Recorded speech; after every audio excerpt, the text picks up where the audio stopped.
The story begins in a laboratory in Moscow, where the scientist Victor is running another round of tests on his new invention, the A112 robot. He works alongside his wife, Nadia, and their colleague, Katya, to create a highly intelligent robot capable of doing many tasks. All the systems are powered on, so they start testing how it walks. But the robot moves awkwardly, trips, and fails at almost every movement. This frustrates them a little, though they keep trying. Victor looks more and more discouraged, especially when the robot accidentally uses too much force and ends up breaking several pieces of equipment. The situation makes him think the project isn't going well, but Nadia calms him down and tells him they can still improve it. Thanks to her encouragement, they keep working and eventually the robot manages to walk properly. That small achievement excites the team, and during the next training sessions, the robot keeps advancing and learning new things. The progress makes all three of them very happy. While they're working, Nadia gets a call from her son, Mitia.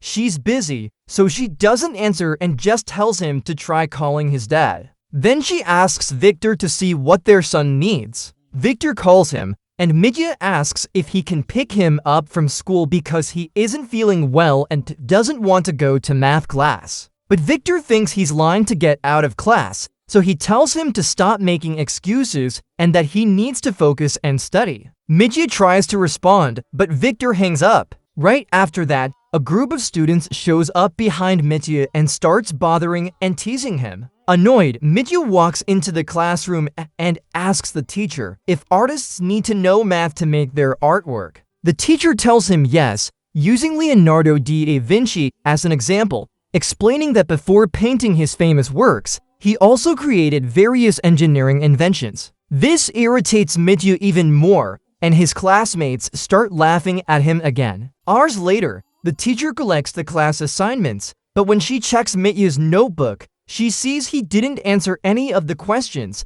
He filled the whole page with drawings instead. She admits he draws very well, but reminds him that this is math class. And in the end, she decides to fail him. Back at the laboratory, Victor tests the robot's voice module and gets annoyed when he discovers that Nadia and Katya added childlike voices to the system. However, he tells them there's no time to change it because they're already late for a meeting where they must show the committee the project's progress. They prepare the robot, load it into the transport container, and leave immediately. At the meeting, General Oleg reviews the recordings of the robot's simulations and training sessions. Although A112 completed each rescue mission, it did so too slowly and struggled to react quickly enough. The general is disappointed and says those extra minutes could cost lives in a real situation. In the end, he orders the team to improve the voice module and make the robot think and make decisions much faster.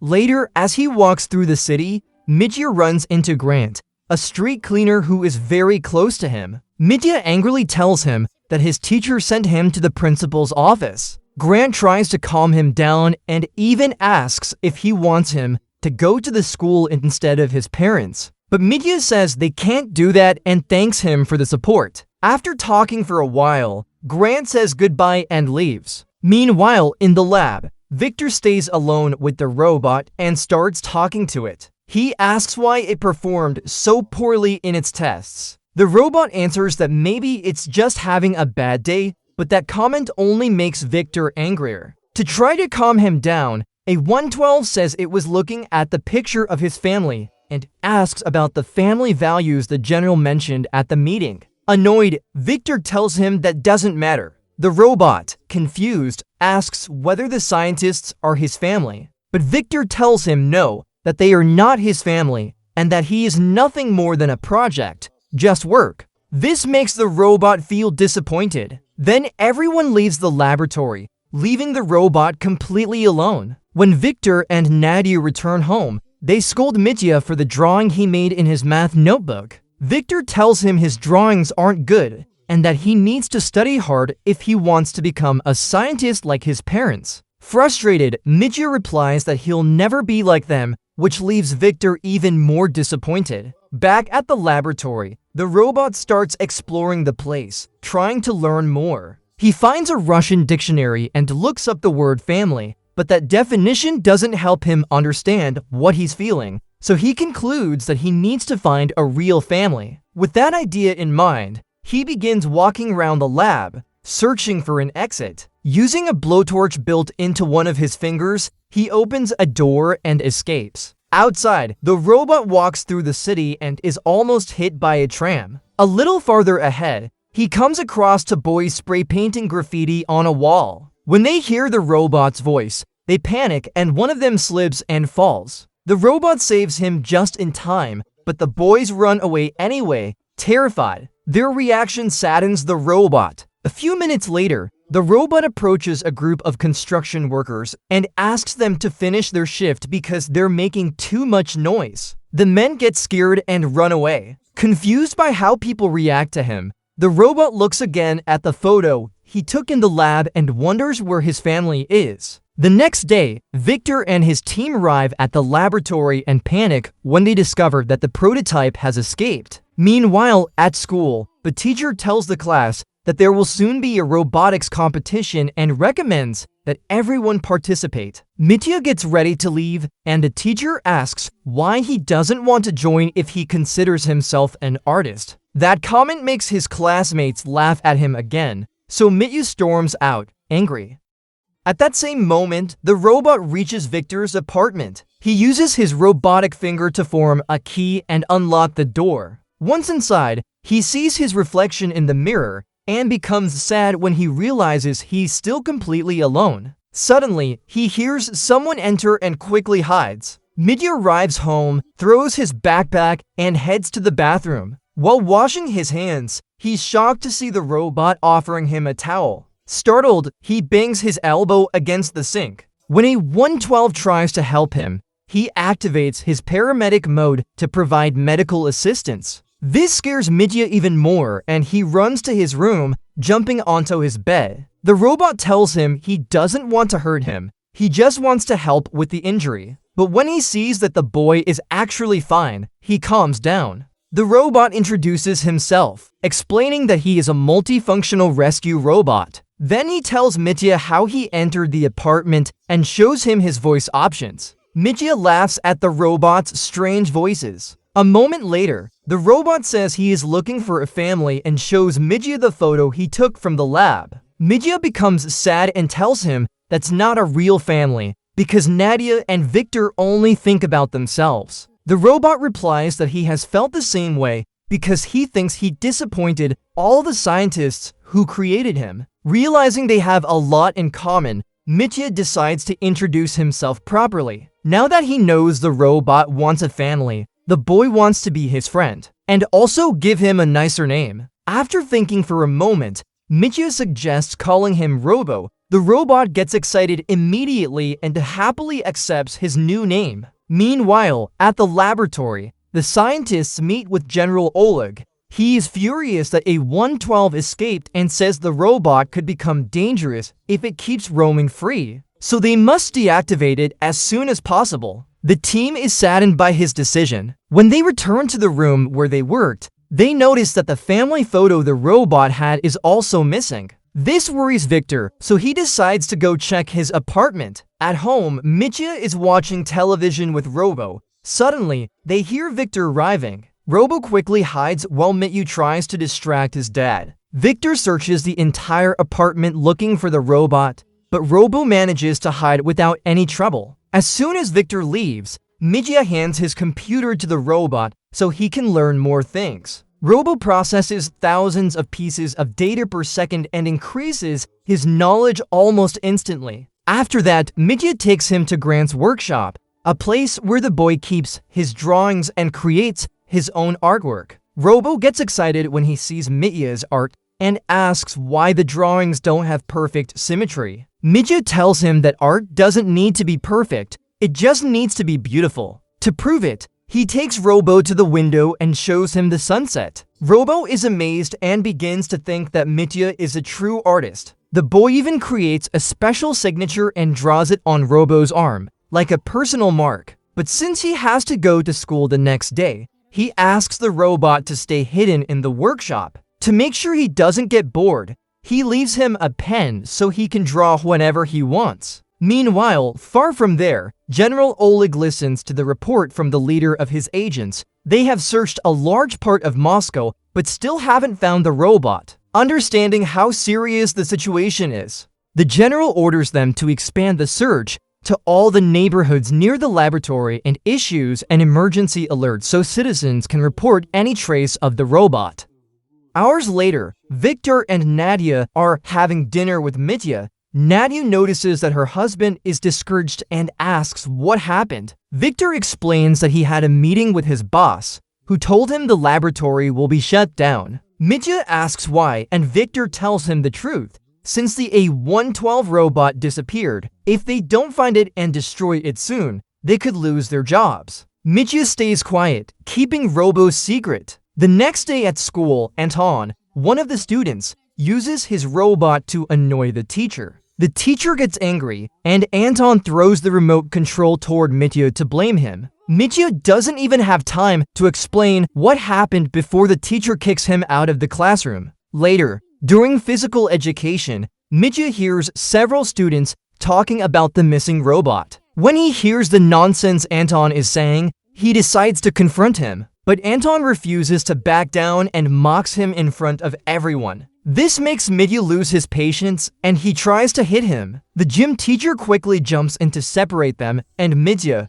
very upset, goes straight to the workshop. When he arrives, he finds Robo playing cards with Grant. Apparently, they've already become good friends. Seeing that Mitia is tense, Robo asks what happened. The boy tells him about the general's alert and how everyone is looking for a 112 to destroy him. Worried, Mitia insists that Robo must hide somewhere much farther from the city. Grant suggests a forest that has been almost empty ever since it was affected by recent fires. When Mitia hears Grant mention the burned forest, he comes up with a plan. If Robo manages to extinguish the fire, everyone will understand that he wants to help humanity and doesn't represent a threat. The idea excites the trio, but not for long. At that very moment, a group of police officers knocks on the workshop door and demands that Grant open it. Trying to buy time, the man answers that he's busy and can't come to the door, but the agents ignore his excuse and prepare to break it down. With no other choice, Mitia and Robo flee to the rooftop. The robot carries the boy on his back, activates his boosters, and jumps between buildings. While the police alert headquarters, saying that the robot is holding a hostage, a rooftop chase begins immediately. During the escape, Mitia drops his phone, and when it seems like they're about to be cornered, Robo makes a huge jump and they lose the authorities. Hours later, the news reports the escape of the rebel robot. The journalists interview Grant, who, so he won't get into trouble, is publicly presented as a rescued hostage, leaving him free from any punishment. Meanwhile, Robo and Mitia are resting on the structure of a building under construction. The boy is upset about everything people are saying about his friend. Robo, feeling sad, admits that his difficulty communicating during the test must have caused many misunderstandings, and that maybe there's something wrong with him. Mitia tells him that he is useful, kind, and extraordinary. Those words lift the robot's spirits, and he covers the boy with a thermal blanket and plays a movie so they can watch it together. During the night, Mitia becomes sad when he remembers it will be the first time he won't get a good night from his mother. Robo offers to take him home right away, but Mitia refuses. If he goes back, the authorities will destroy him. The robot is deeply moved by that gesture. The next morning, they wake up to the sound of construction workers talking downstairs. To avoid suspicion, Mitia suggests they first get disguises, take a bus to the forest, and extinguish the fire to prove that Robo only wants to help. At the same time, at Mitia's home, Victor and Nadia receive a visit from Katya, who tells them that the laboratory has been officially shut down. Worried, Victor leaves immediately to look for news about his son. Meanwhile, Mitia and Robo arrive at the city circus, and after talking to some employees, they manage to borrow a clown costume so Robo can walk among people without being recognized. Mitia asks him to keep the disguise on while he buys tickets, but suddenly he runs into Anton and Olya, his classmates, who are shocked by his disappearance. They ask what happened, and to prove that Robo is harmless, Mitia decides to call him over. When the two of them see that the clown is actually the fugitive robot, they panic. But Mitia explains that Robo is his friend and that they're trying to keep him safe so he won't be destroyed. In the distance, Victor tries to convince General Oleg not to close the laboratory, but the military officer is determined and says that he himself will destroy the A-112 robot when they finally find it. Defeated, Victor walks away with Katya, frustrated to see how his most important project is collapsing before his eyes. As Mitia leaves to buy the tickets, he asks Olya and Anton to please stay with Robo and not tell anyone what they're doing. Olya promises she won't do anything that could get them into trouble. But as soon as Mitia walks away, Anton starts questioning the robot, asking if he can really do all those incredible things people say. Hearing this, Robo gets excited because he wants to prove that he is useful. So he takes off the clown costume and starts performing several moves and demonstrations in front of Anton. The boy immediately pulls out his phone and starts recording everything. Olya gets very upset and asks why he's doing that if Mitia asked them to keep it a secret. But Anton replies that he never promised anything and that he's going to upload the videos to get millions of followers on social media. After that betrayal, he walks away while Robo tries to comfort Olya, who is disappointed by what happened. At the same time, Mitia is detained by a pair of security guards who recognize him, the missing child. Minutes later, Victor receives a call from the police station and feels relieved to learn they have found his son. Meanwhile, Oleg's team receives the videos Anton posted and decides to go directly to the student to question him. At the police station, Victor meets Mitia, hugs him, and asks why he didn't tell him anything about the robot. Mitia answers that Robo is his friend, not the dangerous machine described in the general's alert. He also tells him that his classmates are with the robot right now and begs him to trust him and come with him. But only if he promises not to report Robo. Victor hesitates, but eventually agrees and follows his son. When Mitia arrives with his father, he finds Robo wearing clown makeup done by Olya. After talking with the robot for a few seconds, Victor notices that Robo has learned to communicate much better and now behaves kindly,